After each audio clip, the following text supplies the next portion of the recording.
Okay, anybody else want to say anything? Their feedback from last week? Alguém mais gostaria de dar um feedback sobre a semana passada, sobre o que foi comentado?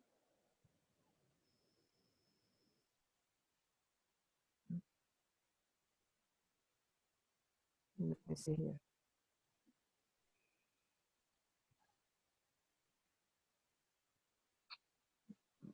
Bettina wants to talk? Bettina quer falar? Okay.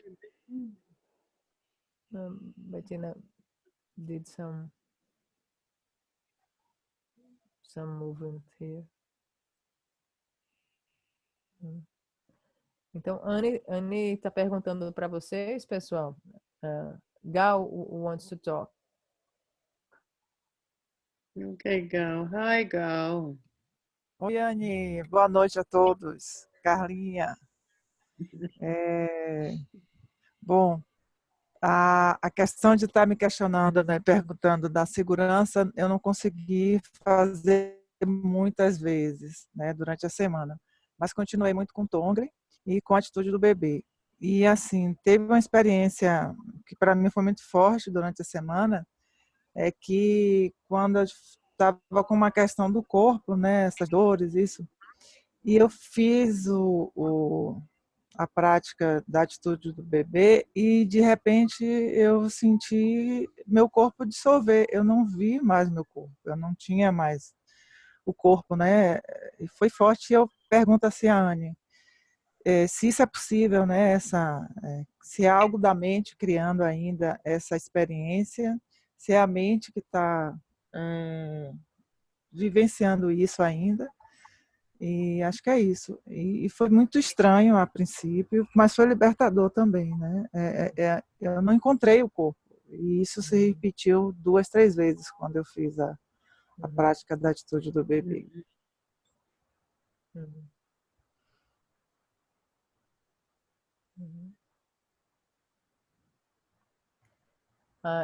During this week, I didn't read about the insecurity and what insecurity express itself, but it's a lot Tonglen and baby-like attitude, and especially when I felt some kind of pain, and I practiced baby-like attitude, and I could see the dissolution of my body. I want to know that if it's possible, has this kind of experience, or if it is an experience of the mind that I felt the pain and I practiced baby-like attitude and I felt that my body dissolves. And I felt this twice or 3 times when I practice. It is okay, it's all right. Yeah, that's what happens. You know, when you don't identify with your thoughts, then you don't identify with your body. And then you see everything more precisely from that open, spacious awareness. You see the true nature. You know, the pain arises when we identify with something as being pain and something having that pain. Yes. So, you know, if you can just relax enough, then you can transcend pain. When I'm sitting, I don't feel pain. But when I get up to walk somewhere or do something, then, you know, unless I'm really centered, then there is that tendency to identify with the body. So then one experiences what we call pain. But when we ask, what is experiencing the pain? You know, is it the body that's experiencing the pain, or is it the mind that's experiencing the pain? You know, what is it that experiences pain? What is it that says, this is pain and this is my pain? What is it that says that? You know, this is what we need to investigate.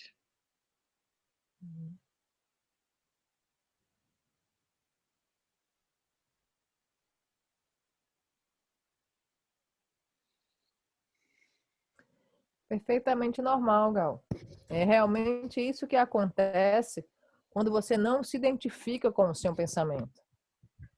Como você não se identifica com o seu pensamento, você não se identifica com o seu corpo.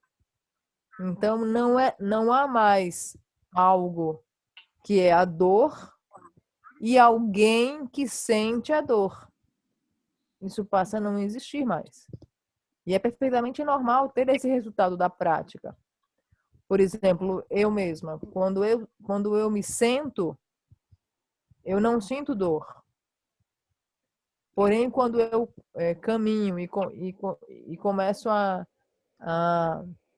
preambular por aí, há a tendência de experienciar a dor e eu sinto a dor.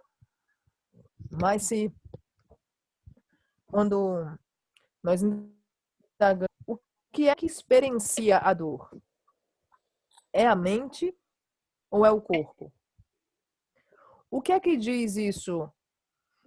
Isso é dor ou isso é a minha dor? Quem é que diz isso? É isso que nós precisamos investigar. Mas é isso que acontece na prática. É um resultado plenamente normal. You know, these great masters like Karmapa, Counter Rinpoche, Shagda Rinpoche, they do not experience pain in the way that we do. Karmapa, the last Karmapa, who is the head of the Kagyu tradition, he had cancer of the brain. And the doctors could not believe, you know, every day when they went to see him, he would never allow them to ask him how he was. Quickly, he said, "How are you?" to the doctors. "How are you?" Always, you know, "How are you?" He would never let them ask him how he was. And he was always smiling. And the doctors couldn't believe what they were seeing because they knew that he was in terrible pain, you know, or somebody with his condition should be in terrible pain. And then after some time in hospital, he said to the doctors and to the attendants, he said, "Okay, I'm going to stop eating now. Yes, I'm preparing to die. I'm not going to eat anymore." And that was it. And he just sat there for 7 days without food, working with the death process until he very peacefully left his body. Mm-hmm. But that's not the way that we relate to the body, is it? Because we identify with every little discomfort. We possess it. This is my pain and my discomfort. And I don't want it to be this way. I want it to be that way. And so then we make it more solid. We believe in it. We believe that it's something that we want to get rid of. And so we never really see the true nature of the sensation that's arising. Because we're always running after pleasure and we're always running away from pain. So we never see the true nature of pleasure, and we never see the true nature of pain. But for these great masters, they see everything as an opportunity. Every appearance that arises to the senses is another opportunity to see clearly and to be able to free oneself of all these causes and conditions that result in suffering in our lives. So they utilize whatever is happening. And also, they're not afraid to die. We want them to stay alive. They don't really care whether they're alive or not. They're only here for us in the first place. But, you know, we want them to stay around. But then they know that there comes a time in one's life where, you know, it's not productive anymore to stay in the body. And so then they prepare themselves to leave the body when they think that it's not useful anymore. But they're not afraid of dying, you know? Because they know that this body, the way we relate to the body, is a total illusion. We are not this body. We think we're this body because we're so conditioned to believe that we are this body, but we're not really this body. We're something far greater with no beginning and no end, like space itself.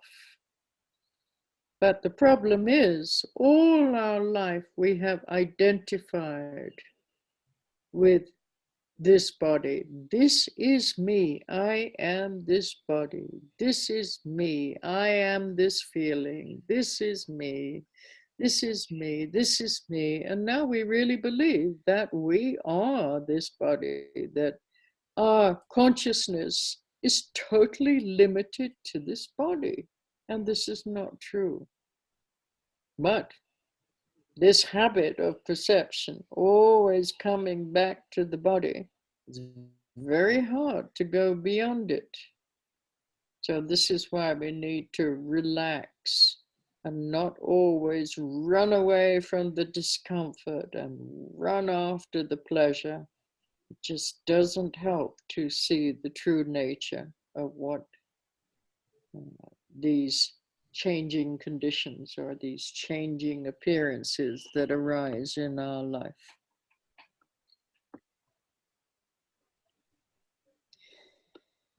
You know, my teacher, Zonza Kenzi Rinpoche, if he hadn't said to me recently, you must have this surgery, there is no way around it. If he hadn't said that, I don't think I would even consider this surgery. But it's very hard to believe that you know better than your teacher. That's the problem. You know, if you believe in your teacher's wisdom, then you have to follow their advice because they can see more clearly.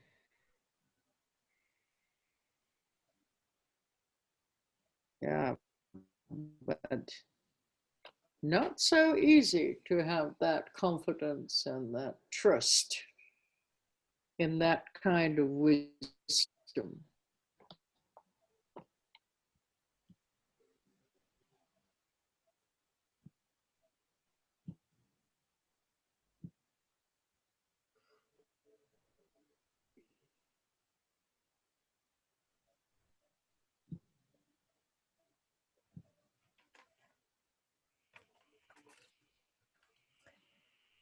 Esses grandes mestres, como Karmapa, como Shagdum Rinpoche, o último Karmapa, ele teve câncer no cérebro. E ele nunca permitia que os médicos perguntassem para ele como é que você está. Ele sempre perguntava antes para o médico como é que você está. E ele estava sempre sorrindo, sempre estava, né, como se sempre tudo estivesse muito bem. E os médicos, eles não acreditavam, porque os médicos julgavam que uma pessoa que tivesse a doença dele naquele estágio, ele está sofrendo intensamente, né, dores muito profundas. E os médicos não acreditavam no que viam.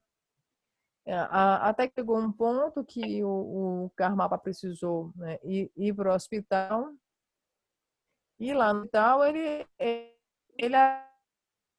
avisou para os médicos e os enfermeiros, para os atendentes. Ele falou: pessoal, né, eu vou parar de comer, eu não vou comer mais, né, eu estou me preparando para morrer, né? Fiquem tranquilos. E ele ficou vários dias sem comer e, de maneira muito pacífica, ele se despediu do corpo, de uma maneira muito serena, muito tranquila. E é curioso observar nós, porque ele tinha essa compreensão, né? Só que nós, qual é a nossa tendência e qual é o nosso condicionamento? É simplesmente rotular a dor. E aí já dizer, essa é a minha dor. Esse é o meu desconforto. E através dessa rotulação, cada vez mais e mais sólida, e acreditamos que, de fato, essa dor é algo que parece ser real e é real. E nós temos esse condicionamento que consiste em estar mais do prazer e fugindo da dor, repelindo a dor. Nós não vemos a verdadeira natureza do prazer e não vemos a verdadeira natureza da dor. Porque e esses mestres, o que eles faziam? Todas as aparências que surgem pelos sentidos desses mestres, eles veem como uma oportunidade. Eles veem como uma grande oportunidade e uma grande oportunidade para se libertar das causas e condições que eram sofrimento. De maneira que eles não se importavam se eles estavam vivos, se eles estavam mortos, né? Eles não se importavam. E eles compreendiam, eles respeitavam que as pessoas gostariam que eles permanecessem vivos ali, né, por mais tempo, mas eles tinham a compreensão plena de que não seria produtivo, não seria útil eles ficarem ali naquele corpo físico. Além disso, eles não têm nenhum medo de morrer, como costumeiramente nós temos. Eles compreendem todo esse processo de morte e eles têm um relacionamento completamente diferente do que nós temos com o nosso corpo. Para eles, eles não são o corpo. Por outro lado, para nós julgamos que a nossa consciência está limitada nesse corpo. Nós somos esse corpo. Nós dizemos, esse sou eu. E nós pensamos que somos esse corpo aqui, porque nós estamos limitados a esse corpo. Quando, na verdade, para esses grandes mestres, a nossa consciência não está limitada nesse corpo. Nós não somos esse corpo. Nós somos algo infinito, que não tem começo e não tem fim.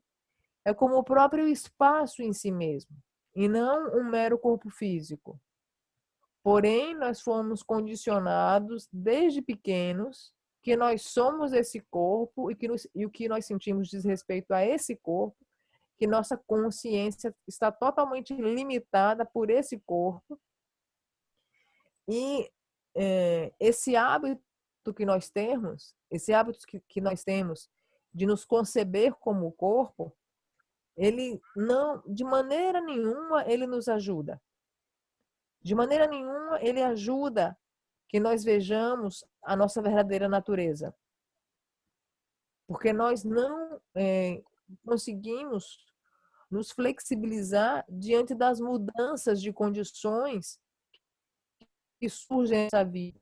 Nós ficamos extremamente limitados, tensos, inflexíveis. Então, é preciso mudar a nossa relação com o corpo. Por exemplo, se o meu professor Zonza Khyentse Rinpoche não tivesse falado para mim, Anne, você precisa fazer essa cirurgia. Se ele não tivesse falado isso para mim, eu jamais ia sequer conceber a possibilidade de ter que fazer uma nova cirurgia. Mas é difícil acreditar que você sabe mais do que o seu professor. Porque se você realmente acredita na sabedoria do seu professor, você confia no seu professor e você obedece ao seu professor. E não é fácil ter esse tipo de confiança, esse tipo de grau de obediência a esse tipo específico de sabedoria. That's it, Annie. Okay, now let's go on with the text, otherwise we will not complete it. Uhum. Você quer falar em alguma coisa, Gal? Just, I will go. Gal, você quer falar alguma coisa? Porque a sua mão tá levantada. Não, eu esqueci de abaixar. Não, tá legal. Não, legal. Obrigado, Anne. Será que... Okay. Ok. Just keep going, Gal. Keep going. Continue, Gal. Obrigado, Anne. Continue Mais seguindo em frente. E mais natural, isso descansar, isso aberta, espaciosa, isso precisa família, essa maneira de ver as coisas. Um momento aqui, um momento lá, e continue, momento para momento. Não pensar, eu quero essa maneira sempre. Não, não, não, isso não é não bom atitude. Um momento aqui, um momento lá, um momento aqui. Isso é melhor. Okay? All right. Let's go on. Now, we were talking about emotions last week. And I said to you, you know, all the emotions such as aggression, strong aggression, passion. Why do we have these kind of emotions? And it's because somehow along the way in our mental processes, these emotions give us a sense of confirmation that we exist. Like when we get so angry, then that tells you, yes, I'm here. Not literally like that, but the feeling, it gives you a sense of the existence of ourselves. And this is why emotions become necessary for us to perpetuate, just to prove the existence of ourselves. This is the whole purpose of emotions, is to prove to ourselves that we exist. Amazing, isn't it? It's a mechanism. It's a mechanism to reinforce this idea of self and other than self. If I feel angry, I feel angry. If I feel desire, I feel desire. I'm here. I feel it. I feel this anger. I must exist.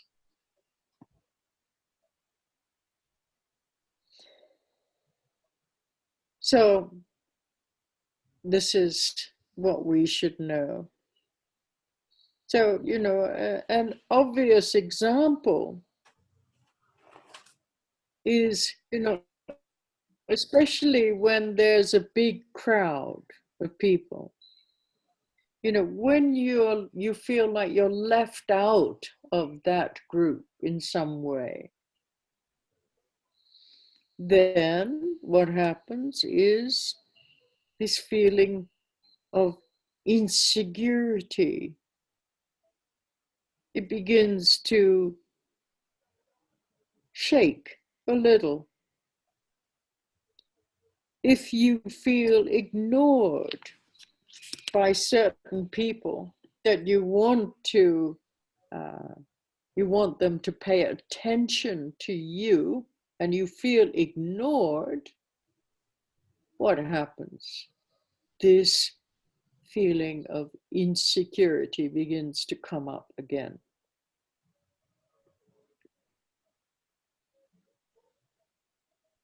But if someone pays attention to you,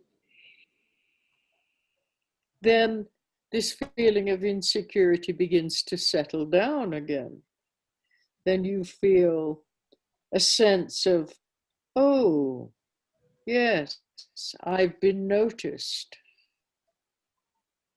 You feel that you're noticed. But then possibly this sense of being noticed becomes too much for you. And then it changes from feeling secure, the sense of security, to feeling suffocated, because there's too much attention now.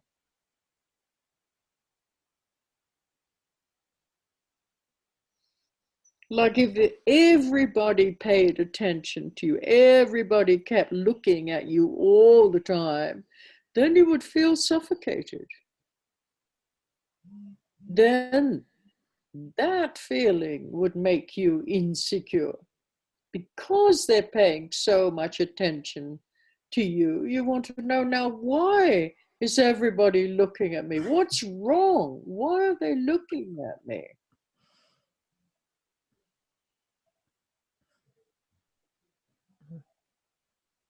So if everybody paid attention to you, then possibly you'd feel a little scared. You'd feel a little nervous. Maybe you have to give a talk, a public talk. And then everybody's so full of expectation. Everybody's staring at you. And you begin to feel a little insecure in case you make a mistake. So our mind is so complex, you know, to get that perfect balance.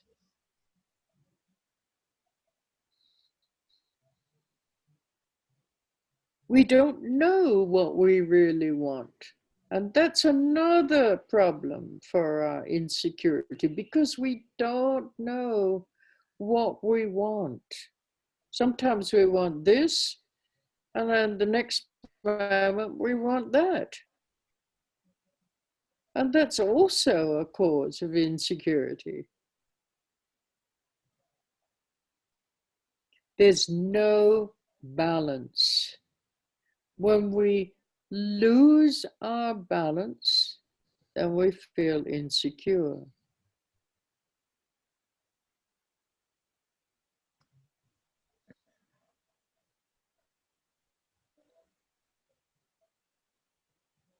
For example, there's no such thing as perfection.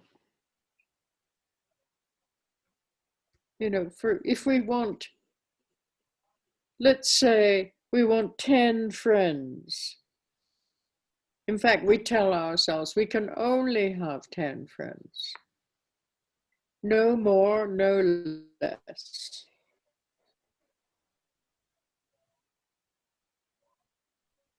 Why? Why do you tell yourselves these things? Because you believe it will give you security if things are like this or things are like that. You're frozen in an idea. You're holding on to an idea, and it makes you feel secure to be able to hold on to that idea and to have things a certain way. And when things are not the way you want them to be, then again, you feel insecure and your emotions will come up.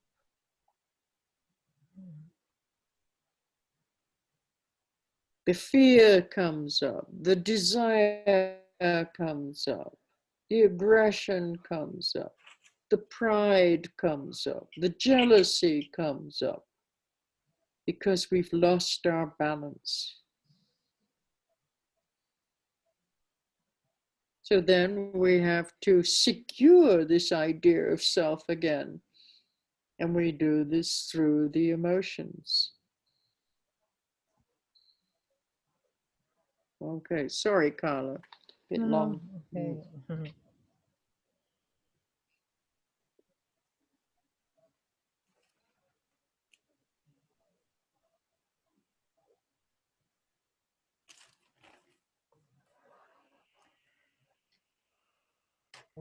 Anne mencionou para Gal. Gal, continue. É preciso descansar nesse espaço aberto e sem limites. E não fique pensando, eu quero esse momento sempre desse jeito. Não fique pensando, simplesmente relaxe e pratique. Siga em frente. Na semana passada, nós falamos sobre emoções. E falamos sobre diversos tipos de emoções. E todas as emoções, seja como uma agressão, como uma forte agressão, como paixão, é porque temos esses tipos de emoções ao longo do caminho, é que existe. Essas emoções, elas dão uma confirmação de que nós existimos. Então, se eu sinto raiva, eu sinto por algo, por alguém, então, sim, eu estou aqui, usamos essas emoções ao longo do nosso caminho, confirma a nossa existência e nos cria um sentimento de segurança. Existe um senso de que existe uma existência de nós mesmos. E é isso porque as emoções são necessárias para nós. O único propósito das emoções é provar para nós mesmos que nós existimos. As emoções, elas nada mais são do que um mecanismo para reforçar um mecanismo para reforçar o nosso sentimento de existência. Se eu sinto raiva, se eu sinto desejo, então eu sinto que eu devo existir. Um exemplo óbvio que a gente pode verificar, em especial quando nós estamos em uma multidão. Nós estamos em uma multidão e sentimos que fazemos parte daquela multidão. Por alguma razão, se você se separa daquela multidão, você se afasta daquela multidão, uma certa insegurança começa a tremer dentro de você. Um outro exemplo é se você se sentir ignorado. Se você se sentir ignorado por aqueles de quem você gostaria de ter atenção, se você se sente ignorado, desprezado, então surge uma insegurança. Mas, por outro lado, se alguém te dá atenção, essa segurança volta. E você sente que essa segurança volta. Só que, ao mesmo tempo, se esse senso de ser notado se tornar demasiado, você percebe que muita gente está observando você, né? E esse sentimento de segurança muda, você passa a se sentir inseguro novamente. Porque todos querem ver você e aí você começa a se sentir sufocado. Porque estão para você. O que está acontecendo? Né? O que está errado? Se todo mundo olha para você, você fica com medo e fica nervoso. Vamos supor que você vai dar uma palestra. Você vai dar uma palestra para um público e aquelas pessoas vão olhar você fixamente e daí nós podemos concluir quão complexa é a nossa mente. Como a nossa mente é tão complexa para conseguir esse equilíbrio perfeito. Além disso, além dessa instabilidade e oscilação,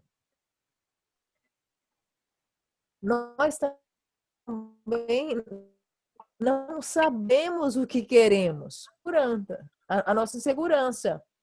Em alguns momentos queremos uma determinada coisa, no momento seguinte nós queremos uma coisa completamente diferente. E essa instabilidade reforça a nossa insegurança. E quando nós perdemos o nosso equilíbrio, nós vamos nos tornando mais e mais inseguros. E não existe isso que nós chamamos de perfeição.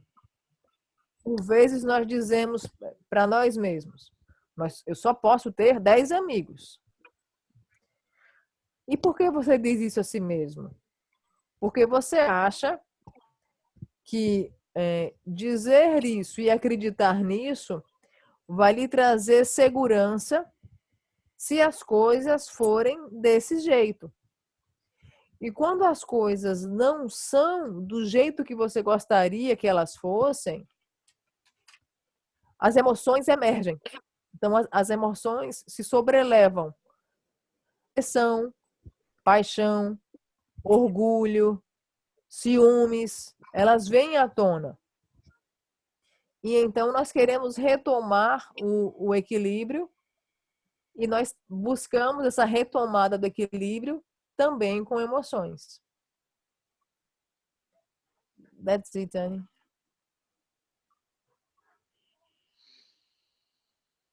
Okay, so as I said, we set limits for ourselves. We tell ourselves, okay, I can only have so many friends or whatever it is, to try and make ourselves feel more secure in our relationships. But, I'm talking this idea of attention and being ignored. This is a very gross level of insecurity. But we also have a kind of fundamental insecurity, which is very strong. And you can see this, when we're left alone, when our last friend says goodbye and the door closes, and then you're in your house or your apartment alone. Then what happens? Well, there are bookshelves. So there are books. There are books to read.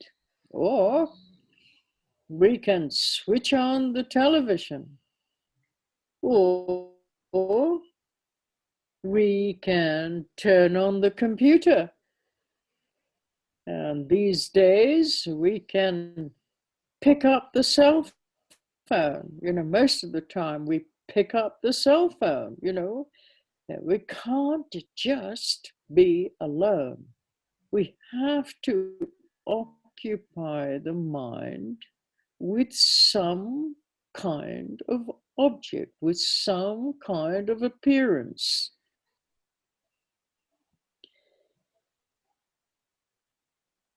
Something to occupy us, isn't it? You always want something to occupy your mind. And this is because when these things appear to be occupying one's mind, you know, it's like taking drugs in some way. It's like taking drugs. Then this insecurity does not manifest so much. So you could say you are all right for that period of time when you're occupying your mind with something, with an object, then you are all right for that period of time. As long as this drug effect is still manifesting in your mind, as long as this seduction of the object is still manifesting in your mind, you are okay. It feels like you are okay. But what happens is this very insecurity itself, it gets tired with just one distraction. For example, you've watched the television program, or you've looked at Facebook for an hour or so, and then you feel kind of bored. So now what happens?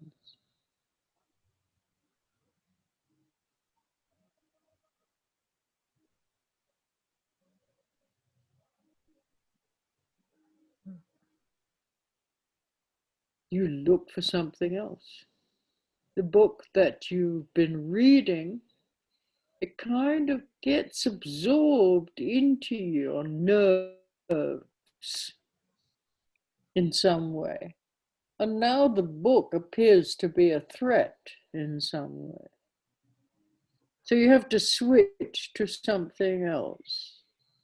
You have to turn the music on. But then you get tired of that singer. You get tired of that kind of music. You want something else. So then you've got to go in the kitchen and you've got to make yourself some food. Constantly, you have to occupy your mind with an object of the senses. Constantly. One thing, and then another thing, and then another thing, and another thing. So you do not see this fundamental insecurity. You're covering it with your distractions that make you feel temporarily secure in some strange way, but they don't last. So then you have to keep changing. You keep going from one object to another object to another object of the senses. And this is also causing more dissatisfaction and more insecurity. So I often say, you know, in my retreats, it's like you see a delicious piece of fruit. It appears to you as something completely delicious, and you must have it. And then you begin eating it because it looks like the answer to what you need at that moment. But you don't know that this fruit is actually poisonous. So the pleasure is there, but at the same time, the underlying effect is poisoning your perception, is distorting your perception, is causing more desire, more dissatisfaction, and more insecurity. So you're never satisfied. It's always the feeling that something is missing.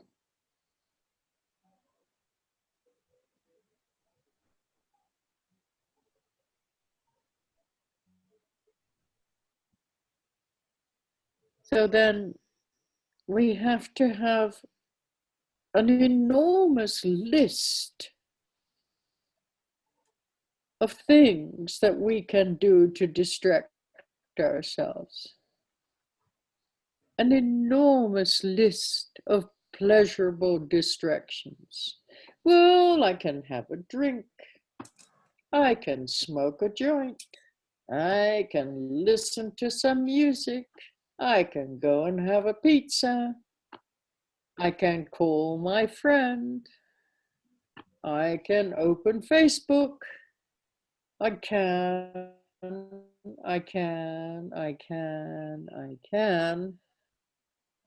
To keep oneself distracted as much as possible so that one does not experience this basic insecurity that is fundamental in our lives.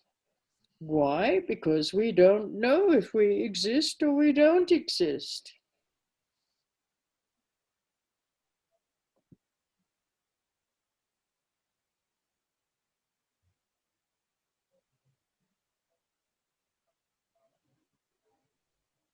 Okay, Carla. Uhum.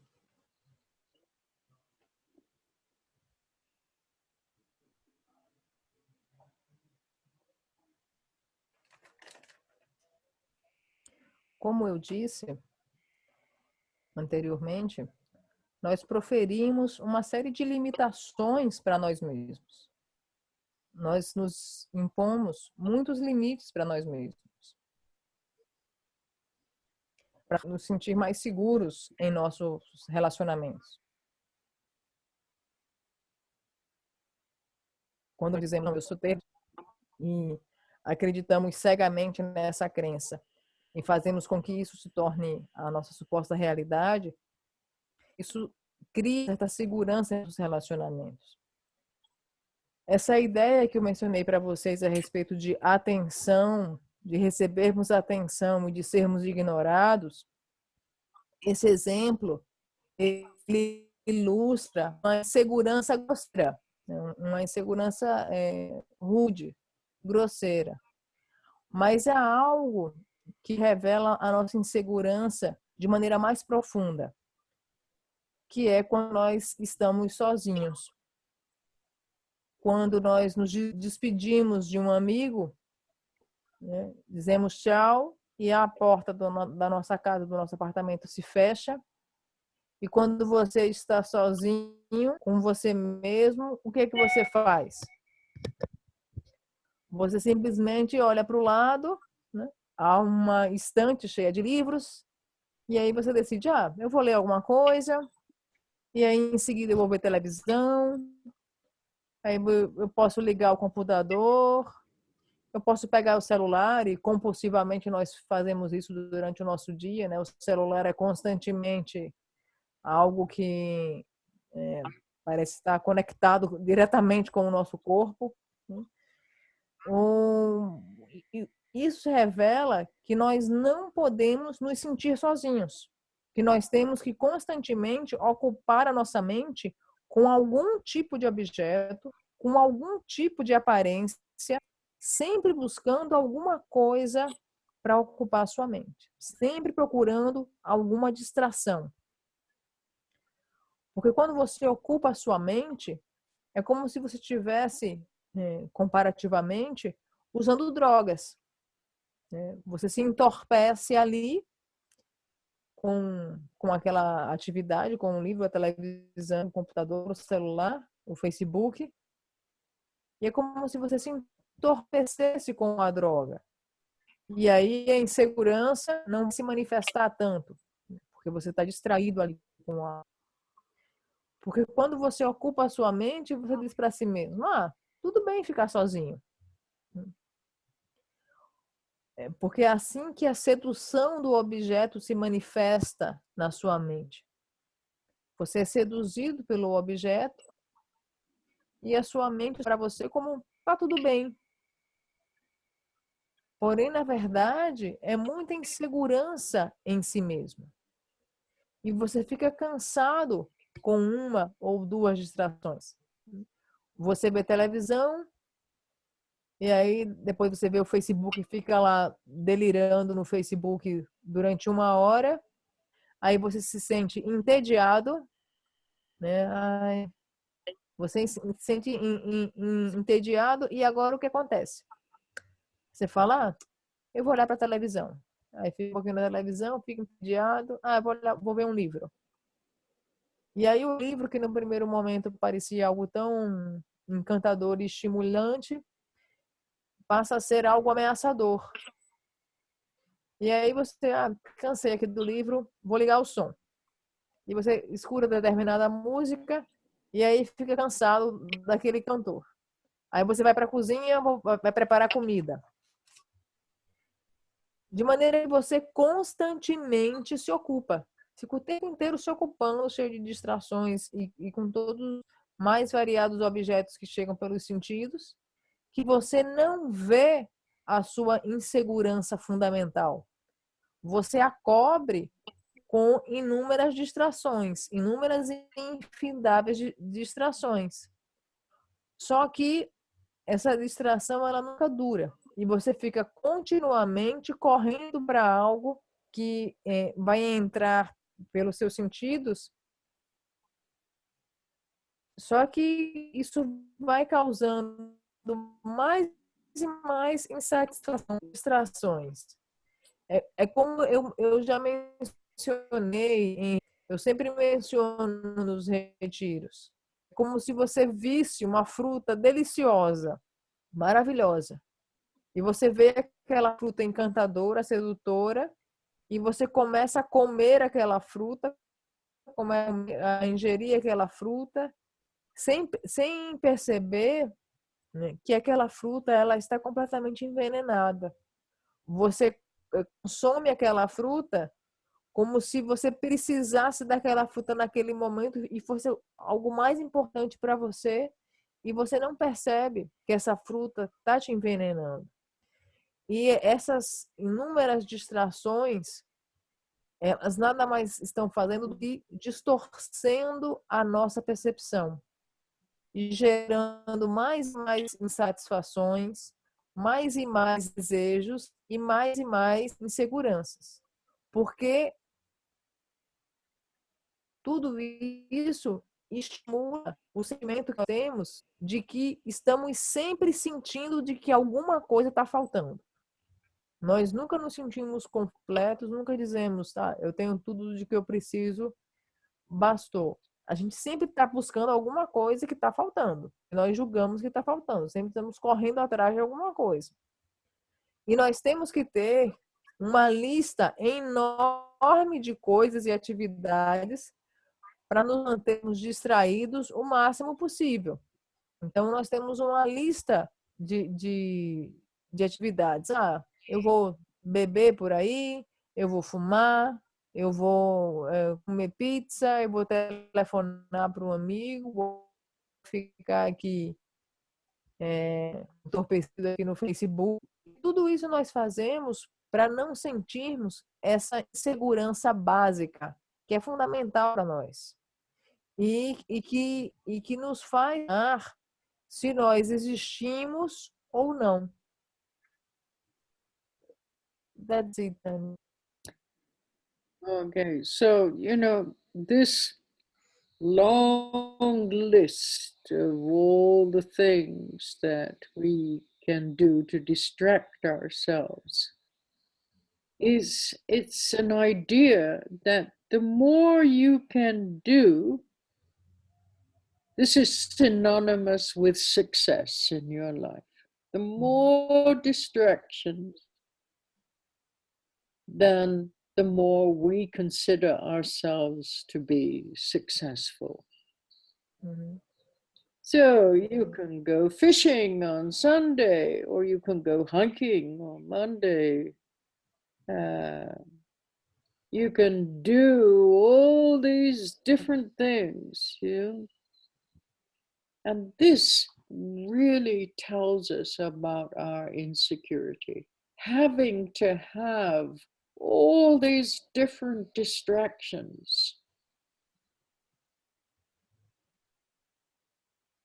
Yeah, the more distractions, the more things that we have to feel successful, to feel happy. It shows us how insecure we are. It demonstrates our insecurity.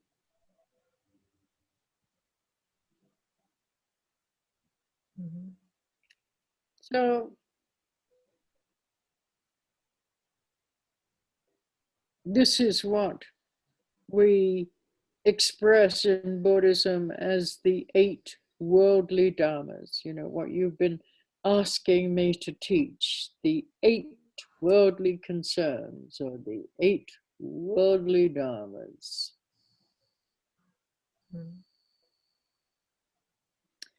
So, we want to be praised.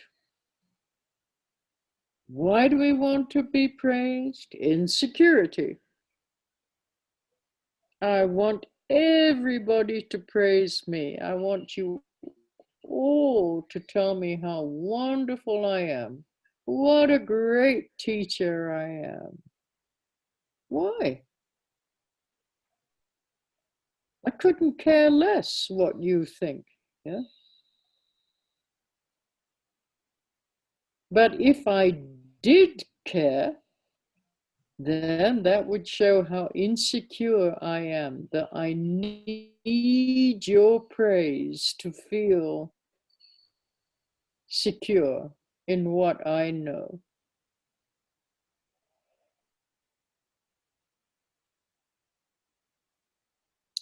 I want everybody to praise me.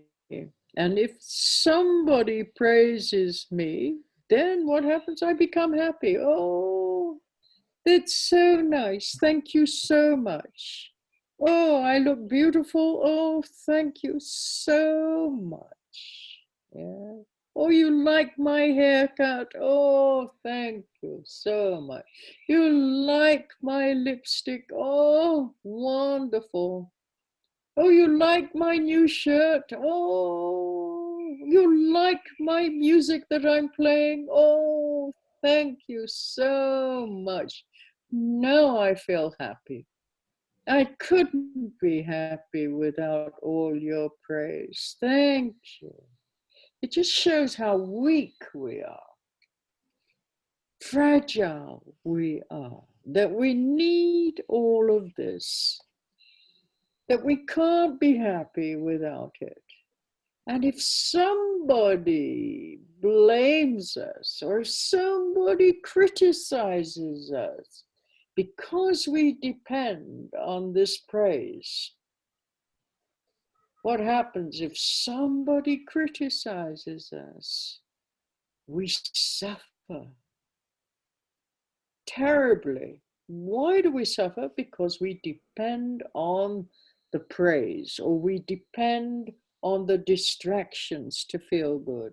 These pleasurable distractions, the pleasure, all these objects of pleasure to feel good.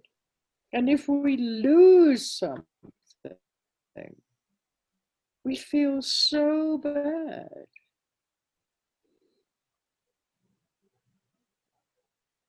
Because we depend on whatever it is to feel good. When the opposite happens, we feel terrible.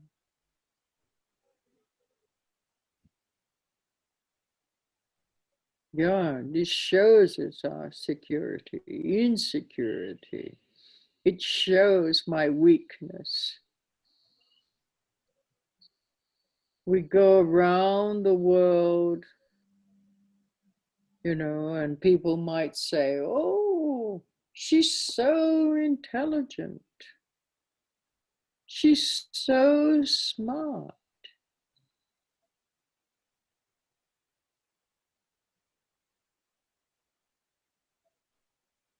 But if somebody criticizes you, whilst you have an ego, definitely that person will also have many weaknesses.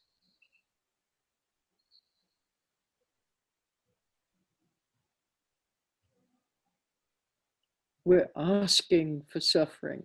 If we depend on these things to feel good, these 8 worldly dharmas, then we are writing a menu for suffering. Okay, Uhum.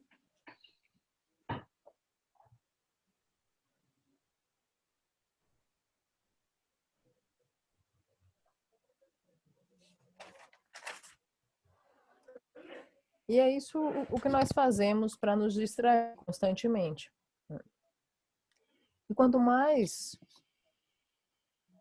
você elenca essas distrações, quanto mais você se ocupa tantas e tantas atividades, isso se torna um sinônimo de sucesso. Então, se eu vou pescar no domingo, vou fazer caminhada na segunda, tenho uma série de atividades extras, você tem que ter todas essas diferentes distrações para que você se sinta, né, com o sentimento de que você é bem-sucedido e feliz. Quanto mais distrações nós temos, mais temos coisas para nos sentirmos bem-sucedidos e mais felizes. E isso revela essa busca constante de termos de atividades e distrações, isso só revela a nossa insegurança. E é isso o que nós expressamos quando nós mencionamos a respeito das 8 preocupações mundanas.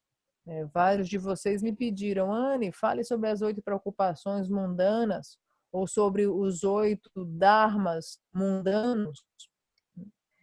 E é isso que nós estamos fazendo. Nós queremos ser elogiados. Por que nós queremos ser elogiados? Por causa da nossa insegurança.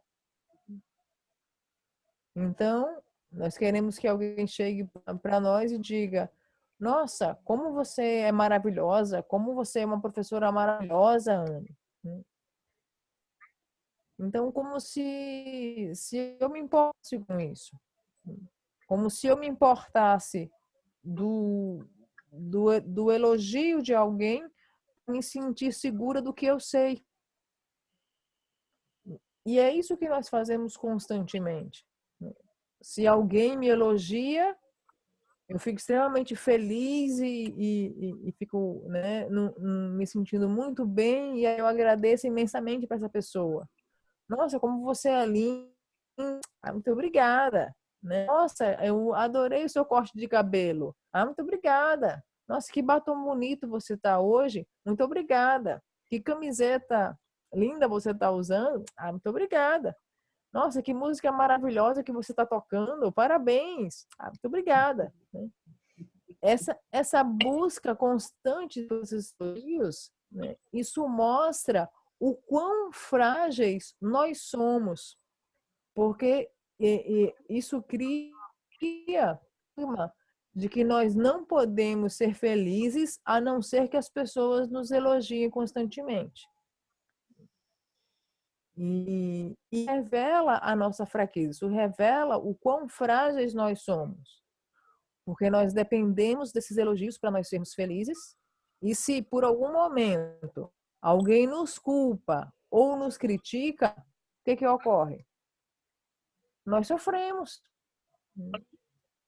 Nós sofremos intensamente, porque nós dependemos de elogios e distrações para nos sentirmos bem, para nos sentirmos bem-sucedidos, para nos sentirmos felizes. Se alguém nos critica, nos culpa, nós vamos para o extremo da infelicidade. E se nós perdemos algo, nós nos sentimos tão mal, nós nos sentimos tão terríveis. E isso revela, né, a minha insegurança, a minha fraqueza. Se alguém chega para mim e fala, nossa, ela viajou o mundo inteligente,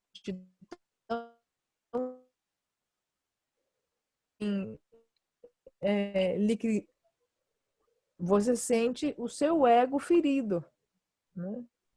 Oh, que absurdo, essa pessoa falou isso de mim. E essa pessoa revela as suas fraquezas. Porque se você depende das 8 preocupações mundanas para você ser feliz, se você depende das 8 preocupações mundanas para você se sentir bem, na verdade, o que você está fazendo é escrevendo um menu de sofrimento, escrevendo um cardápio de formas de como sofrer. É isso que nós estamos fazendo. That's it, Tani. Yeah, I'll give you an example. I'm not saying anything against the Jehovah Witness people, but I'm just giving you an example. Yeah. So the people who follow the Jehovah Witness spiritual path, they like to go around converting people to their way of thinking. Mm-hmm. So, many times when I'm in England or Hong Kong or somewhere, there's a knock on the door. And when I open the door, there are 2, usually men, 2 very nicely dressed men who want to talk to me, to tell me that my path is no good and that I should be following their path, which is Jehovah Witness. Yeah.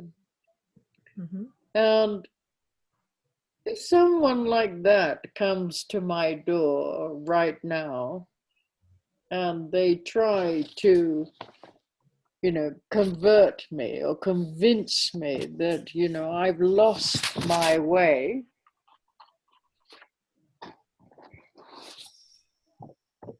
and that I should find the right path, I don't think that they could convince me that I'm on the wrong path. I don't think that they can distract me from what I know to be true. I think I have the strength not to be distracted by them. But that doesn't mean to say that I don't have weaknesses. And it's so easy to see your weaknesses. Especially, if you want something from me, for example, if you want something from me, what would be the easiest way to get it? If I was an ordinary person, what would you need to do in order to get what you wanted from me? You'd have to say, oh, Anila, you're such a lovely person. You're such a good teacher. Oh, Anila, you're this. Oh, Anila, you have so much courage. Oh, Anila, oh, Anila, oh, Anila. Yeah. And then probably you might get what you wanted. If I was an ordinary person, yeah. Just by using praise, you could seduce that person because they're so weak. Now, if you understand this, if you understand these 8 worldly dharmas, then you can really use them in very negative ways to seduce people to do things that you want.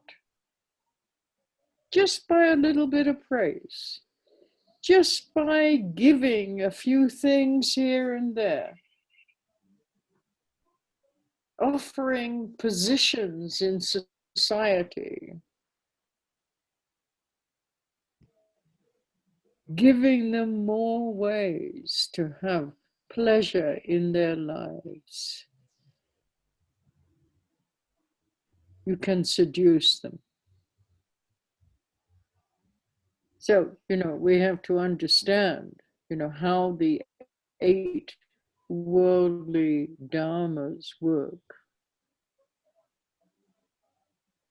You have to be very careful. Because if you don't know how to praise me, and I know what you're doing, it might end up being a very negative experience for you. If I can see that you're trying to seduce me in some way,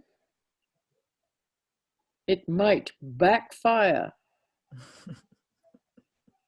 We have this expression, backfire. Mm-hmm.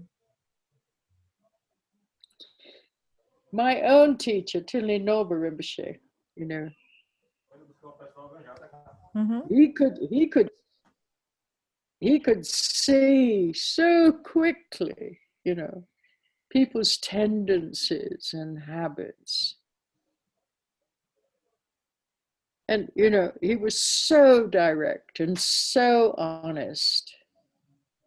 I didn't see what I was doing, but he pointed out to me so quickly that tendency that I might have and that I needed to watch because it didn't work on him. He wasn't deceived in any way by praise or by gifts. He couldn't care less what you gave him. He couldn't care less how much you said he was a wonderful teacher.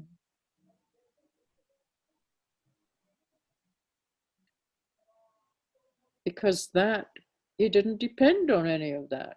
He was free of the 8 worldly dharmas. But ask yourself, are you free from those 8 worldly concerns? That's what you need to ask yourself. Are you free from those 8 worldly concerns, or are they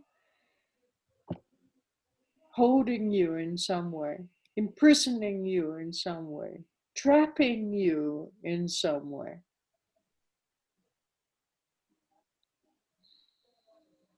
Because that is really a very, I'm going to say, a very powerful way to take you away from the path. So we need to know when we're getting lost in the 8 worldly concerns.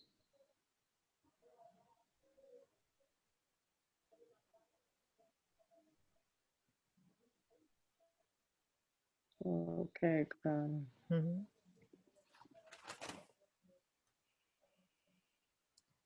Eu vou mencionar para vocês aqui um exemplo para reflexão, sem nenhuma crítica direcionada a nenhum grupo, né? Que isso fique bem claro. Mas, em geral, né, as pessoas que seguem os testemunhas de Jeová, né, as testemunhas de Jeová, que é uma linhagem religiosa que existe no mundo inteiro, em geral, já aconteceu comigo, certamente acontece com mais pessoas. Se eu estivesse na Inglaterra ou em Hong Kong, em geral, dois homens muito bem vestidos, muito bem apessoados, batiam ali na minha porta e procuravam ingressar na minha casa e tentar me convencer que eu estou seguindo o caminho espiritual errado, que eu me perdi na vida, que eu estou num caminho que não é muito bom e que eu deveria me converter e me tornar testemunha de Jeová também. Provavelmente, eu não acho que se eles fizessem isso hoje comigo, eu não acho que eles me convenceriam para eu mudar o meu caminho espiritual. Eu acredito que atualmente eu tenho uma força dentro de mim que concebe que o caminho que eu estou seguindo é o caminho que realmente faz sentido para mim. E, e eu agradeceria a presença deles, né? E me retiraria e não seria, não me submeteria às ideias que eles estariam veiculando. Só que essa força que eu tenho para seguir nesse caminho, isso não significa dizer que eu não tenha nenhuma fraqueza. Não é isso. E mas para mim é tão fácil ver as suas fraquezas. Por exemplo, se você quiser ser algo de mim, é o modo mais fácil para nós obtermos, para você obter algo que você quer de mim. Provavelmente, né, você viria: oh, Anila, você é uma pessoa tão adorável. Oh, Anila, você é uma pessoa tão amável. Você é uma pessoa com tanta bravura, tanta coragem, eu te admiro tanto. Se você fosse uma pessoa qualquer, se eu fosse uma pessoa qualquer, certamente você poderia me seduzir. Porque uma pessoa, quando se sente seduzida pelos elogios, né, é porque essa pessoa é fraca. E se você conhece as 8 preocupações mundanas, você pode usar esse conhecimento de uma maneira muito negativa. Porque você pode usar esse conhecimento para obter determinadas vantagens que você quer de alguém. Você conhecendo as 8 preocupações mundanas, você poderia usar de modo negativo, oferecendo elogios para a pessoa, oferecendo posição na sociedade, oferecendo prazeres, né, para a pessoa. E a pessoa recebendo isso facilmente cederia aos nossos pedidos. Só que nós precisamos entender como as 8 paixões mundanas funcionam. Porque e verificar como elas funcionam. Se você tentasse fazer comigo, provavelmente eu não seria, né? Eu perceberia o que você estaria fazendo. Eu perceberia que você estaria ali tentando, de alguma maneira, né, me seduzir para obter algo de mim. Só que eu percebendo isso, certamente o final não seria tão agradável e realmente podia pegar fogo a situação. O final seria provavelmente uma experiência muito negativa para você. Porque eu não iria dar o que você gostaria de receber. Eu iria dar o que você precisaria receber. E isso aconteceu muito comigo com o Tilinorbo Rinpoche. O Tilinorbo Rinpoche, ele podia ver perfeitamente as tendências das pessoas. Eu não podia ver à época, né, que eu estava, o que eu estava fazendo. Mas ele, de uma maneira muito acurada, muito precisa, apontava para mim tão rapidamente, e ele não era enganado por o que alguém dizia, ele não era enganado por elogios, por aplausos. Ele estava livre ele era livre das 8 preocupações mundanas. E agora eu pergunto para vocês, você está livre das 8 preocupações mundanas? Ou as 8 preocupações mundanas aprisionam você? Ou quando você menos espera, você foi capturado, né? Você caiu na armadilha das 8 preocupações mundanas. Ou as 8 preocupações mundanas estão mantendo vocês longe do caminho. Você está livre das 8 preocupações mundanas? Quais as suas preocupações mundanas? That's it, Tani. Yeah, if you depend on these 8 worldly concerns, then it's so easy to manipulate you, really. Especially if the other person 8 worldly concerns, then they can use you in many different ways. They can completely take you away from the path itself. You can easily get lost. For example, if you have the fear of criticism, then, you could be threatened with criticism. And you will be so careful not to be criticized. If you have this attachment to being happy and you don't want to be unhappy, then, you always want to gain something, always want to have more things. Then also you will have the fear of losing them. And if you want to be famous and you don't want to be unpopular, then the other person can completely control you. These are what we call the 8 worldly concerns. If you're involved in always looking for pleasure and you're always trying to avoid displeasure, you're so weak. If your happiness depends on having things, if your idea of success depends on having things, then there will always be the fear of losing those things. Look at your own life. Look at your life now and see what you depend on. What do you think success is? What do you think happiness is? What do you depend on to be successful? What do you depend on to be happy? Look, investigate. Try to understand what you're doing. If you are trapped by these 8 worldly concerns or not. It's important to understand what we're doing. Otherwise, we cannot free the mind from these 8 worldly concerns.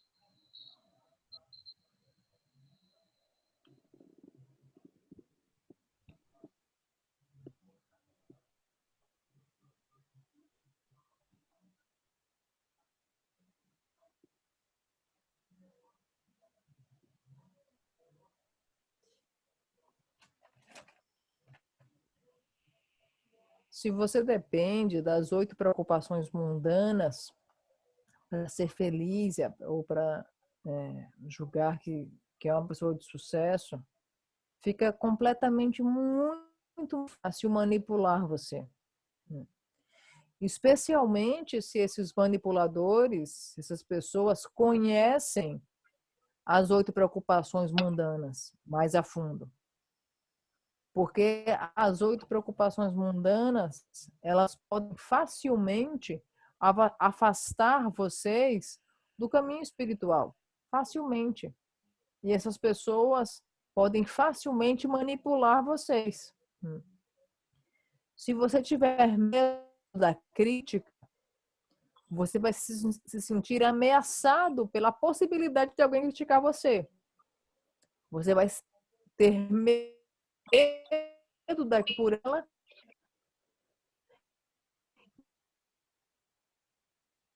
e sempre correr atrás do elogio.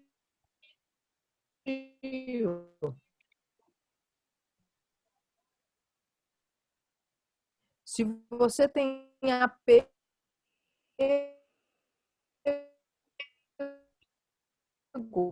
a feliz, querendo mais e mais coisas, ter medo de perder essas coisas. E mais fraco e vulnerável você vai ser, porque você depende disso para ser feliz. Se você quer ser famoso e você não quer ser impopular, então você constantemente vai em busca disso. E se você está envolvido em sempre procurar o prazer, mais e mais você vai estar fugindo de tudo aquilo que lhe parecer desconfortável. E se a sua ideia de sucesso depende de sempre ter coisas, de sempre adquirir mais e mais, por sua vez, mais e mais você vai ter medo de perder algo. Então, olhe para a sua vida agora. Analise a sua vida nesse momento. O que você acha que é sucesso? O que você acha que é ser feliz? De que você depende ser feliz? De que você depende para ter sucesso? Investigue. Seja sincero com você mesma. Com você mesmo. Você está caindo na armadilha das 8 preocupações mundanas? Observe. De outro modo, se nós não analisarmos como estamos aprisionados e estamos sendo pegos pelas 8 preocupações mundanas, nós não poderemos ser livres dessas 8 preocupações mundanas. Então, analise, questione. De que você depende para ser feliz? De que você depende para ter sucesso? As 8 preocupações mundanas, elas estão aprisionando você? Elas estão te impedindo de seguir no caminho? Analise. That's it, Tani.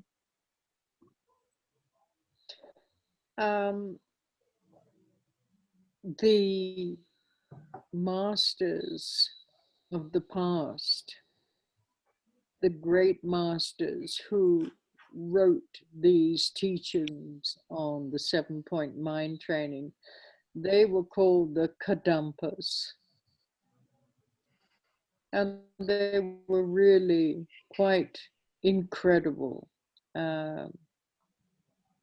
Incredible, their wisdom, their compassion, the way they expressed the teachings. It was really something so special. And they would say that if a person falls into these 8 tracks, these 8 worldly concerns are called 8 tracks, then this person's mind is very weak. Okay, very weak. And this is so true. You know, I'm focusing on insecurity, talking about insecurity. And I keep saying, we have so much insecurity, and that we need to observe this insecurity.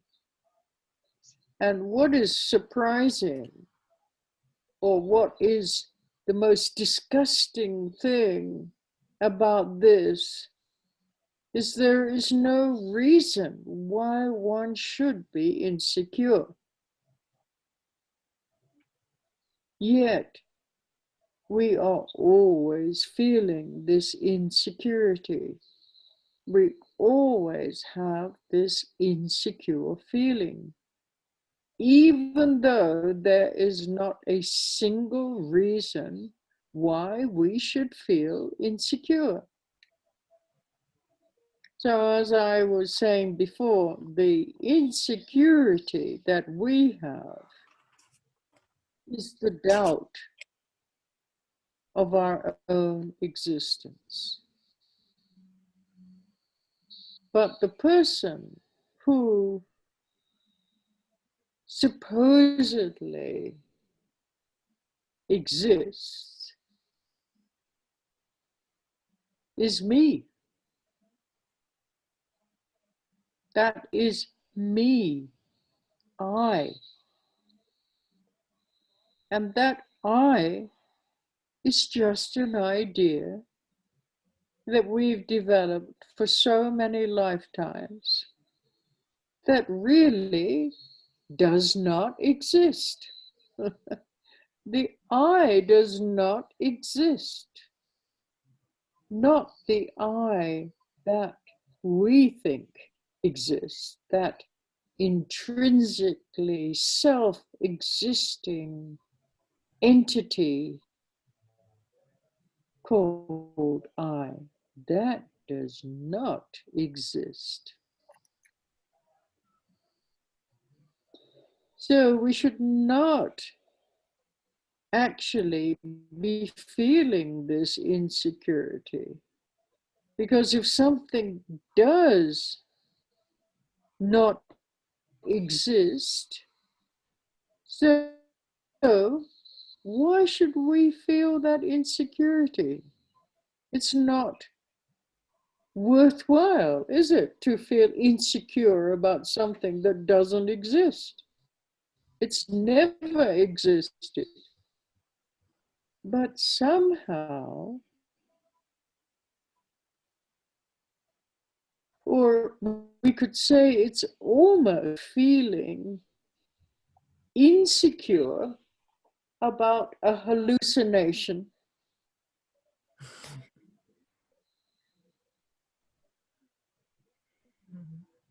It's like having fear of, I don't know, waking up from a nice dream.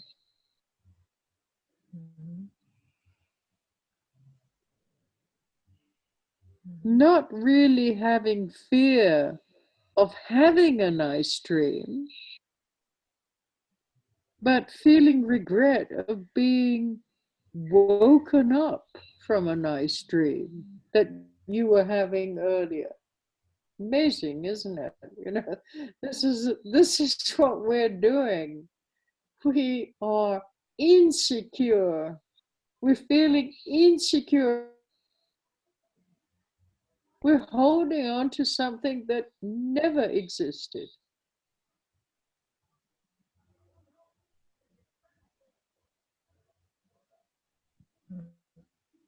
We're afraid of waking up from a dream.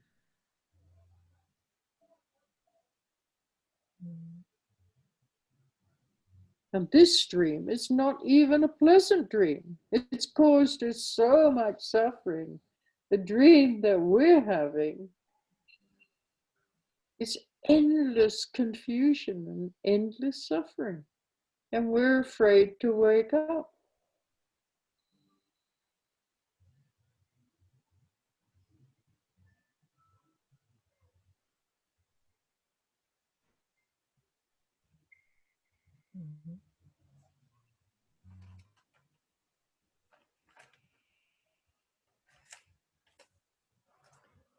Os mestres do passado, que revelaram os 7 pontos do treinamento da mente, eles eram chamados de Kadampa. E sua sabedoria era suprema, né? Sua maneira de expressar os ensinamentos era sublime, de uma profunda sabedoria. E eles diziam: se uma pessoa cai nas 8 armadilhas mundanas, é o que eles chamavam as 8 preocupações mundanas, 8 armadilhas. Se a pessoa cai nessas 8 armadilhas, a mente da pessoa é muito fraca. Então, isso é uma grande verdade. E eu estou tratando aqui de insegurança. E nós temos tanta insegurança que nós precisamos observar essa insegurança. E o que é mais inacreditável, né? E o que é mais tocante é que não há uma razão para nós nos sentirmos inseguros. Só que mesmo sem haver uma razão para nós nos sentirmos inseguros, nós sempre temos esse sentimento de insegurança. Só que antes da insegurança que temos, há a dúvida sobre a nossa própria existência. Mas a pessoa que supostamente existe sou eu. E esse eu é só uma ideia. É só uma ideia. É apenas uma ideia que nós desenvolvemos por muitas e muitas vidas.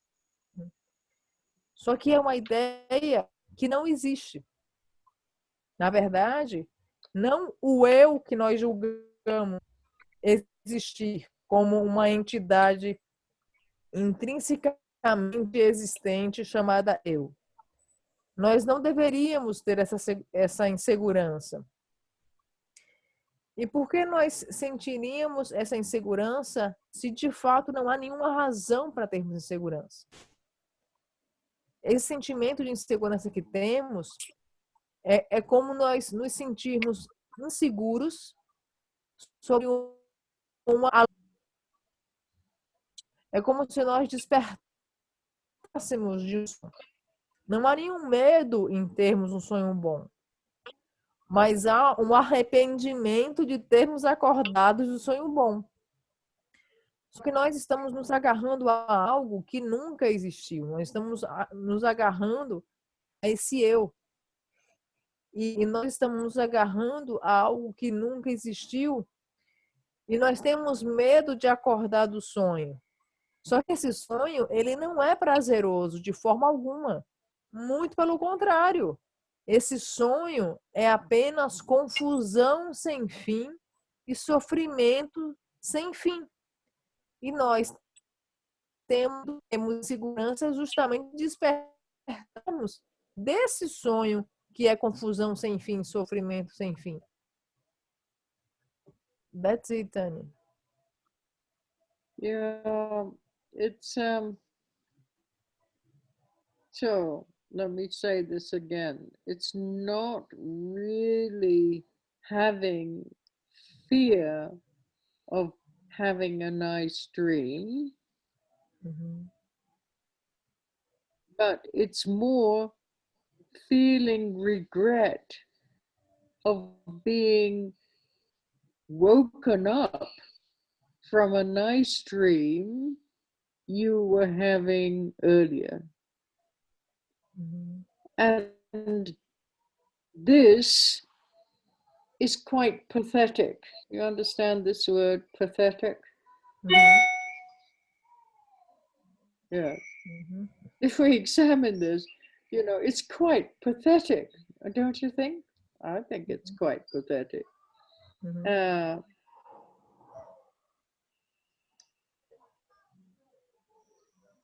This,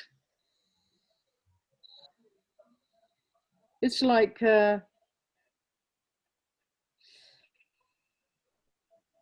because how can you have regret?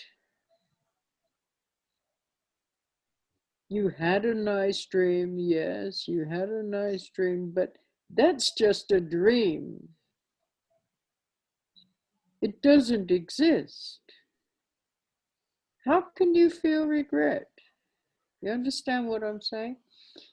One should not feel regret of losing something that you've never had. It doesn't make sense, does it?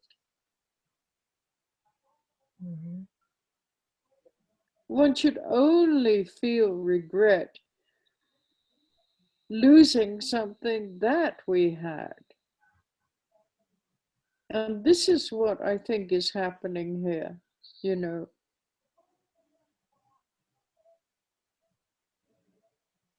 We're talking about emotion here. We have this insecurity, and in order to express ourselves, in order to prove to ourselves the existence of this self or this I, this me, all these emotions, they work so hard day and night to prove to ourselves that we exist. So this is why we have this sort of teaching of training our mind so that our mind will not follow these emotional tendencies. And we've talked about, you know, how to train the mind in this ultimate bodhicitta, this baby-like attitude.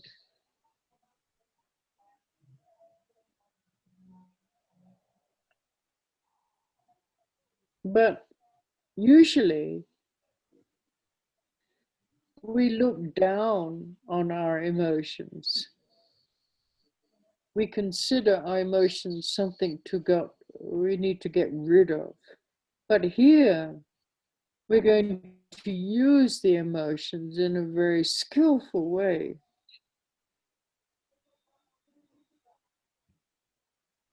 Here, we're going to look at our emotions.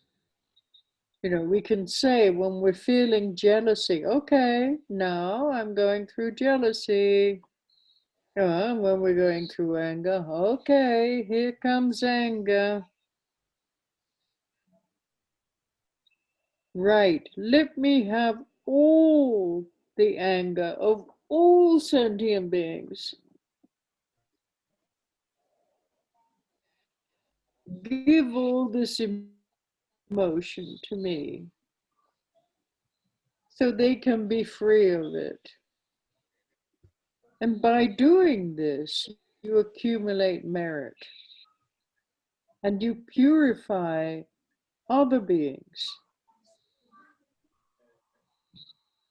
You purify yourself, the way that you see, and you help to purify other beings who are going through the same kind of confusion.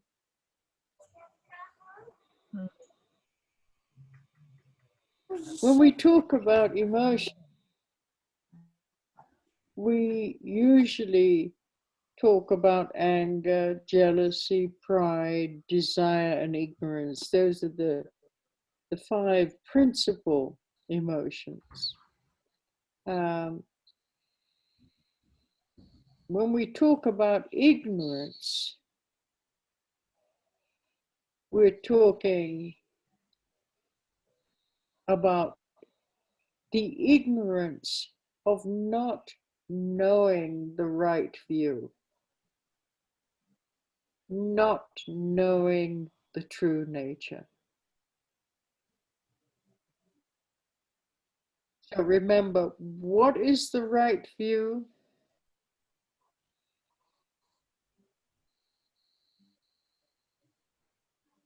A view is usually what is decided by a fabricated mind.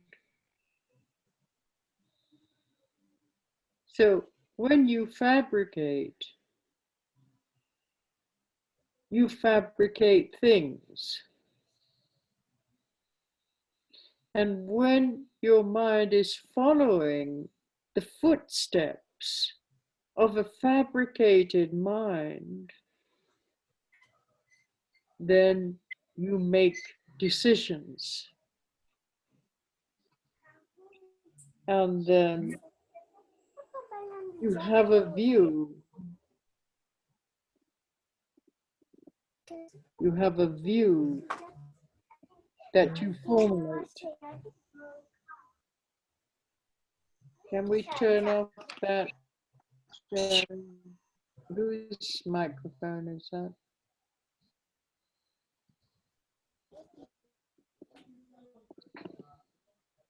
Make decisions on the fabricated ideas that we have formulated.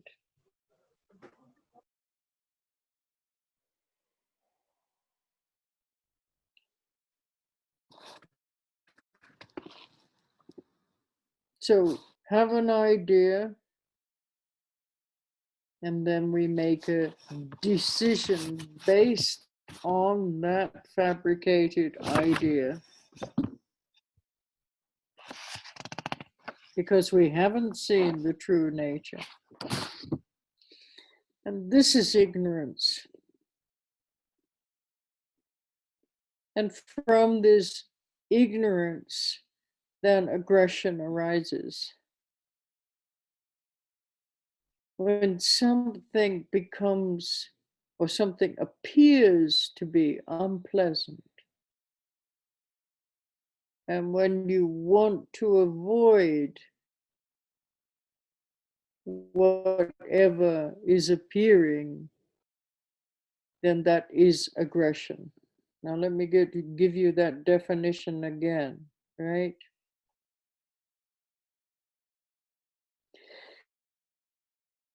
When something appears as unpleasant, and when you want to avoid that appearance, that is aggression.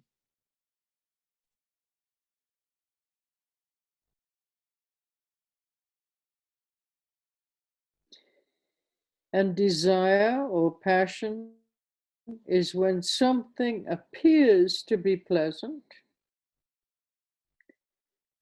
when your fabricated mind fabricates something as pleasant, then your mind wishes to adopt it, wishes to have it, wishes to own it, wishes to possess it, and that is the meaning of passion or desire.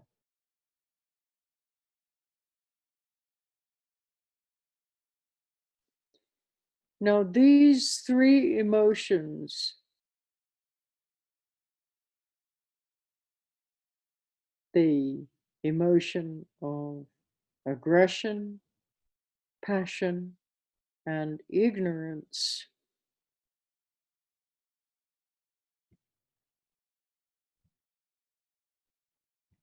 the passion and the aggression arises from ignorance, from not seeing the true nature, only seeing the fabricated appearance.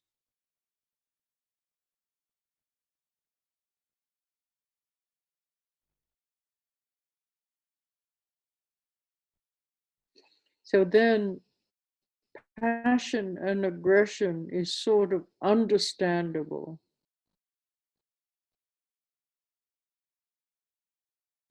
It's excusable. It's an excusable emotion.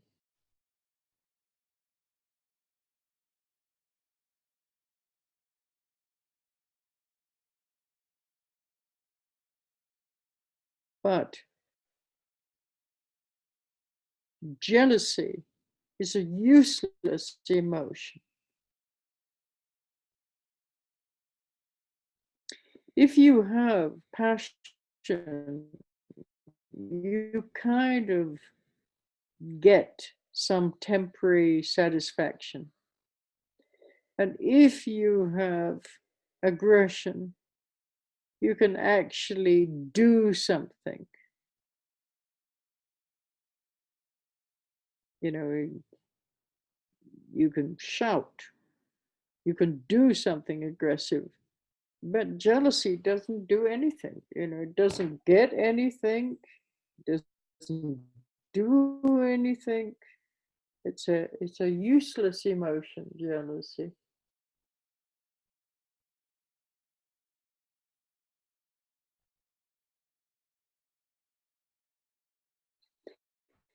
Anyway, all of this, everything that I'm talking about here, comes out of insecurity. And this insecurity comes because we don't know if we exist or not in every moment.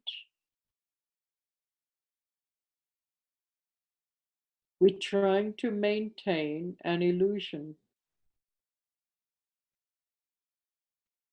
because we don't want to wake up to the truth.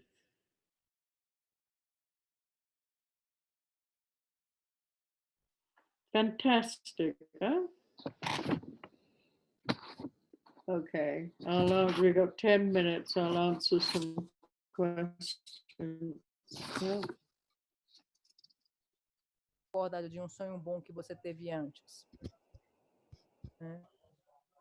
Não, não é sobre isso. E, na verdade, quando nós temos esse medo, isso é patético. Isso é benético. Eu considero patético porque como é que você pode se arrepender de um sonho? Porque foi um sonho, é apenas um sonho. Como você pode se arrepender de algo que você nunca teve? Nós só podemos nos arrepender de algo se nós de fato tivéssemos esse algo. E o que eu estou falando para vocês é sobre emoções, é sobre a insegurança. E as emoções trabalham tão intensamente, dia e noite, para provar para nós mesmos que nós existimos. No treinamento da mente, nós conseguimos observar que a nossa mente não tem que seguir as nossas emoções. Não temos que ser escravos das nossas emoções, prisioneiros das nossas emoções. Nós tratamos no treinamento da mente sobre bodhicitta última, bodhicitta definitiva, sobre a atitude do bebê. E geralmente, quando nós estudamos sobre emoções, em geral, nos é dito que nós temos que nos livrar das emoções. E não foi isso que nós estudamos. Aqui, estudando o bodhicitta definitivo, estudando a atitude do bebê, o que nós vamos fazer é trabalhar com as emoções. Ah, eu estou sentindo ciúmes? Ah, ok. Vou olhar para isso.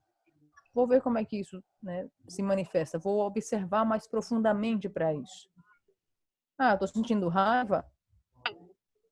Estou sentindo raiva nesse momento. Então, deixe eu inalar toda a raiva de todos os seres para que eu possa libertar todos os seres disso e possa acumular méritos e purificar e possa exalar o oposto dessa raiva. Então, eu trabalho com as emoções. Eu inalo na prática de Tonglen e eu exalo o oposto. Então, nós estamos trabalhando com as emoções, não estamos fugindo das emoções, estamos trabalhando com elas. E, em especial, nós temos que observar o orgulho, o desejo ou paixão e a ignorância. Ignorância, nesse caso, significa não ter a visão correta, significa não conhecer a verdadeira natureza. E qual é a visão correta? O que é decidido pela mente fabricada? Quando você fabrica coisas. E as pegadas da mente fabricada faz você traçar decisões equivocadas. Porque você não tem a visão correta. Em geral, nós fazemos decisões, nós tomamos decisões baseadas em ideias fabricadas que tivemos porque nós não fomos capazes de ver a verdadeira natureza. E isso é ignorância. E é baseada na ignorância que a agressão emerge, que a agressão surge. Porque parece ser de determinado modo, que algo nos parece, acreditamos que aquilo é daquele jeito que nós julgamos que seja, e surge a agressão. Quando algo nos parece prazer, quando algo aparece para nós como algo não prazeroso, surge a agressão. Quando algo parece ser prazeroso, quando a mente fabrica algo como prazeroso, a mente deseja. A mente quer adotar aquilo, quer ter, quer possuir aquilo, quer ser proprietário daquilo. E essas três emoções, agressão, paixão e ignorância, devem ser muito bem analisadas. A agressão surge da ignorância de não ver a verdadeira natureza e de só ver a aparência fabricada. Paixão e a agressão são compreensíveis, são emoções excusáveis. Ciúmes, por exemplo, é uma emoção inútil. Se você tem paixão, você tem um prazer temporário. Você almeja ter um prazer temporário com relação àquilo. Se você tem agressão, você pode fazer algo. Você pode gritar, você pode agredir. Mas quando você tem ciúmes, é profundamente inútil essa emoção. E tudo o que nós sentimos, todas essas emoções que se afloram, advém de querermos nos manter a ilusão. Tânia. Okay, so this week, I want you really to examine these 8 worldly concerns. I want you to investigate if you think that your mind is still attached to these 8 worldly concerns, if you fall into the trap of these 8 worldly concerns, really examine your daily life, investigate, how often in your daily life do you actually get lost in these 8 worldly concerns. Because if we don't see that we're getting lost, we can't see when we're distracted from the path. You're not going in the right direction. We need to know when we're not going in the right direction so that we can come back to what is the correct view. Otherwise, we waste so much time in our distractions, believing that they are the answer to happiness and success when they are not the answer at all. So this week, I really want you to examine, how often do you depend on these 8 worldly concerns for your idea of happiness? All right.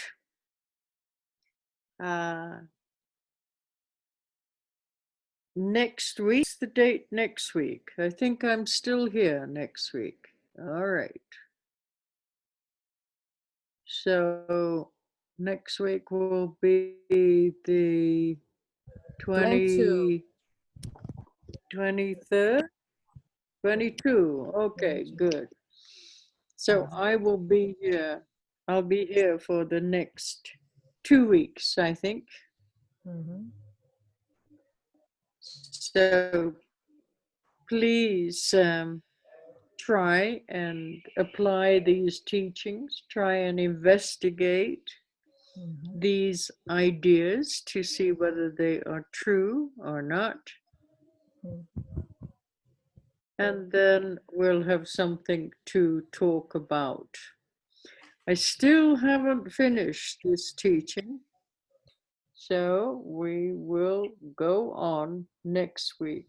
It is so profound, this teaching, in so many different ways.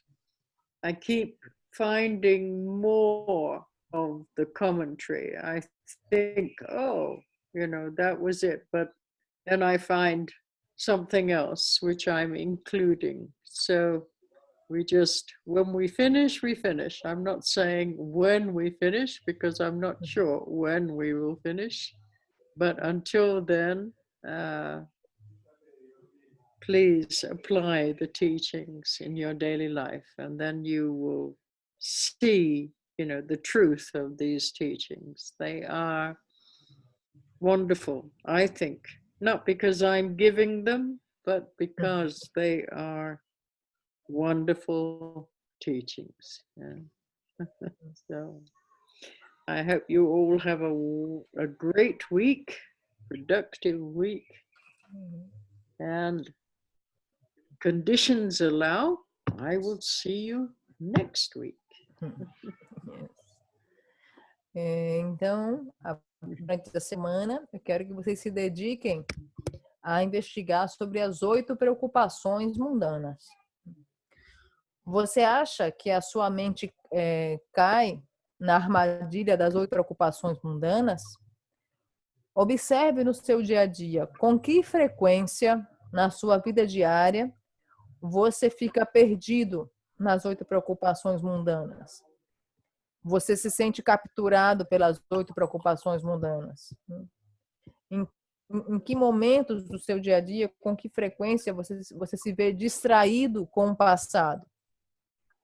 Porque se você consegue perceber, que você está distraído, né, pelo passado, você não vai na direção correta. Então, quando você percebe que você não está indo na direção correta, você pode voltar no caminho e tomar a direção correta. Porque se nós não observarmos com que frequência nós estamos aprisionados pelas 8 preocupações mundanas, se nós não observarmos isso, nós vamos perder muito tempo acreditando que isso nos levará à felicidade. Nós precisamos testar, verificar de que nós estamos dependendo para sermos felizes. E teste esses ensinamentos. Verifique por si mesmo, né? Verifique se é real ou não. Quando eu não finalizei, né, os ensinamentos a respeito do treinamento da mente, eu estou inserindo alguns que me parecem importantes e não sei precisar para vocês quando nós terminaremos, mas o que eu quero é que vocês apliquem esses ensinamentos. Aplique esses ensinamentos e você verá a verdade. E esses ensinamentos são maravilhosos, né? São fantásticos. E eu não digo isso só porque eu estou ensinando esses ensinamentos, né? Porque eu estou preferindo os ensinamentos. Não é por isso. É porque, de fato, eles são excepcionais. Se vocês praticá-los e puderem comprovar no seu dia a dia. Então, é isso que eu quero que vocês... Essa é a atividade dessa semana. Analisarem as 8 preocupações mundanas e observarem no seu dia a dia com que frequência na sua vida diária você fica perdido por essas preocupações mundanas. Você se sente capturado você cai nessas armadilhas.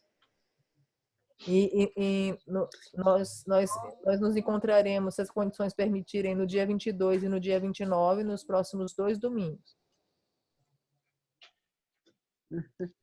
Thank you, Thank Anila. you, Carla. my love.